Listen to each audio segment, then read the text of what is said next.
बोल आर्यन, सच क्या है? सच बोलो तो आप सुन नहीं पाओगी मैडम। ये जेल, यहाँ अंधेरा सिर्फ दीवारों पर नहीं, लोगों की जिंदगी पर भी चिपका होता। सरजूगढ़ सेंट्रल जेल के अंधेरा गलियारा में वो तकरार गूंज रहल रहे। तो हर आखिरी इच्छा का हा? मेरी लास्ट विश बस एक बात कहनी है। क्या?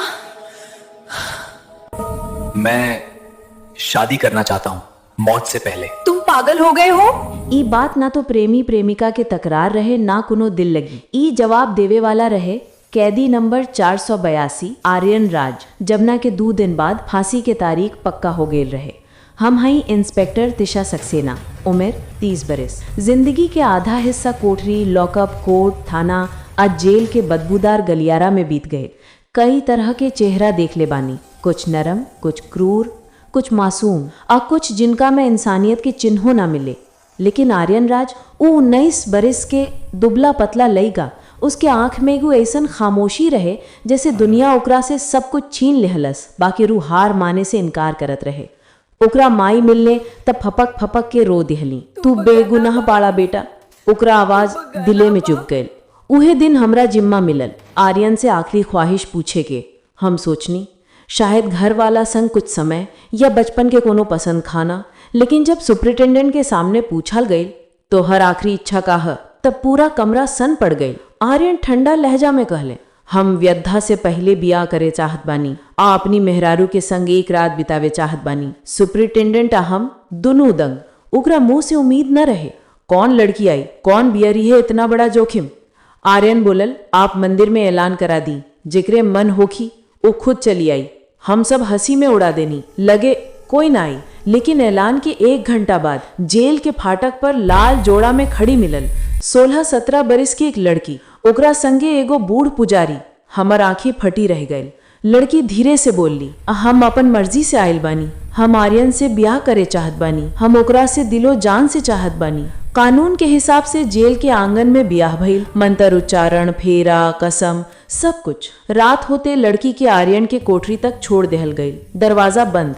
थोड़ी देर बाद हल्का हल्का खड़खड़ाहट, जैसे कपड़ा, दरवाजा, रस्सी। हम समझनी शायद दोनों रो रहल हुई या आखिरी रात के बातचीत। रात बीत गई। अचानक एगो दनई चीख, पूरा जेल जाग उठल। हम दौड़ के कोठरी तक पहुंचनी। दरवाजा खुलते ही ओहे लाल जोड़ा पहिरल लड़की बाहर लड़खड़ात निकलस। चेहरा पियर, आंखी सुन्न, मुंह पर डर के गाढ़ परछाई। किछ वो बोली ना, धीरे धीरे चल दिलस। सुबह सुपरिटेंडेंट गरज उठलन, तिशा, आर्यन गायब बा। हम कोठरी में घुसनी। एक मर्दाना शरीर आर्यन के कपड़ा में बेहोश पैलू। हम चेहरा पलटलिए, वो लड़की रहे। लाल जोड़ा उतार के आर्यन पहिर लेहलस और लड़की के आर्यन के कपड़ा पहरा के छोड़ देहलस। आर्यन दुल्हन बन के रात भर में जेल से निकल चुकल रहे। जब लड़की होश में आईली, हम पूछनी, तू कौन बाड़ू, आर्यन से कहाँ नाता? उ रो रो के बतावली, हम रिया चौहान हैं। आर्यन हमार दीदी के मंगेतर रहे। रिया के आवाज में टूटन रहे, बाकी हिम्मत भी रहे। रिया बतावत गई कैसे गुंडा लोग उनकर घर पर बुरी नजर रख ले, कैसे रात में घुसल चाहत रहे, कैसे मारपीट में आर्यन मजबूरी में किसी आदमी के वार कर देहलस। ई कत्ल नहीं खे मैडम, हमार इज्जत बचावे के कोशिश रहे।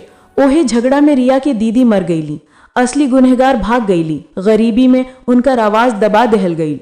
रिया धीमे बोली, आर्यन के माई कहली, हम अपन बेटा ना मरले देब, अगर कुर्बानी देवे के बा त हमार बेटी दे। रिया अपन जान दांव पर लगा देहलेस ताकि आर्यन बाहर निकल सके। आर्यन के माई ओकरा के शहर से बाहर ले गईली, जहाँ एगो बड़ा वकील रहत रहे, जिकरा जान बचपन में आर्यन बचबैले रहे। ओहे वकील पूरा सच्चाई लेके कोर्ट में गई आ साबित भइल कट्टा चलावल मजबूरी में, बस आपन लोगन के बचावे के खातिर। आर्यन बरी हो गई। रिया हमार आंखी में देखते बोली, ऊ भागल नहीं खे मैडम, ऊ लौट के आई, काहे कि अब वो हमार पति हवे। रिया के आंख में ऐसन यकीन रहे जैसे पूरा सच झलकत रहे। हम लम्भर देर तक खाली कुर्सी पर बैठल रहलूं। सुबह की फीकी रोशनी जेल के दीवार पर गिरल। हमरे मन में एक बात कौंधल, काहे कि कुछ कहानी फाइल बंद हो जाला, लोग भूल जाला, बाकी दिल में हमेशा जिंदा रहेला। दोस्तों, इस कहानी का मुख्य उद्देश्य मनोरंजन और शिक्षा है, और इस कहानी में जो भी पात्र, जगह और समुदाय को दिखाया गया है वो सब काल्पनिक है। कृपया इसको मनोरंजन के रूप में देखें, कहानी समझ करके। देखिए, इस कहानी में मुख्य पात्र एक आर्यन नाम का लड़का होता है जो कैदी बना होता है और उसका नंबर 483 होता है। जब आर्यन की फांसी की सज़ा सुनाई जाती है इस कहानी में, तो उससे आखिरी ख्वाहिश पूछी जाती है।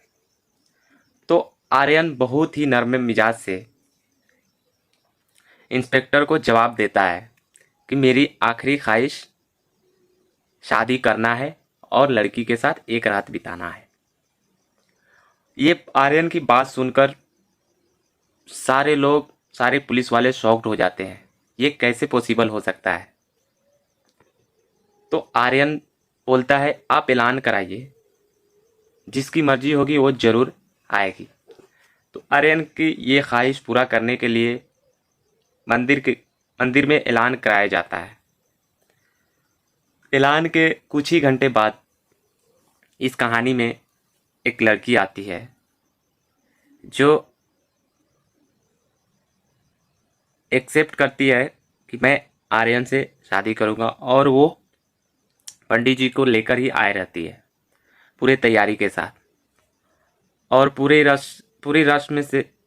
रीति रिवाज से शादी जेल में ही संपन्न होता है और उन लोगों को जेल में ही रात बिताने की अनुमति दी जाती है। तो ऐसा होता है, जब रात बीतती है तो आर्यन उसकी ड्रेस चेंज करके जेल से फरार हो जाता है। सुबह होते पूरे जेल में हड़कंप मच जाता है कि इस नाम की व्यक्ति जेल से फरार है। तो दोस्तों, जब लड़की से पूछी जाती है तो वो पूरी कहानी बताती है कि आर्यन बेकसूर है, वो कोई जुर्म नहीं किया है, वो हम लोगों को बचाने के में वो से गलती से हुआ। फिर एक वकील से मिला जाता है, वकील आर्यन की सारी सच्चाई अदालत में पेश करता है। आर्यन लास्ट में बाइज्जत बरी हो जाता है। तो कहानी यहीं पे ख़त्म होती है। दोस्तों, इस कहानी का उद्देश्य सिर्फ मनोरंजन और शिक्षा है, ना कि कोई, और ये कहानी एक काल्पनिक है। दोस्तों, वीडियो पसंद आए तो लाइक और चैनल को सब्सक्राइब कर देना। थैंक यू सो मच पूरा वीडियो देखने के लिए।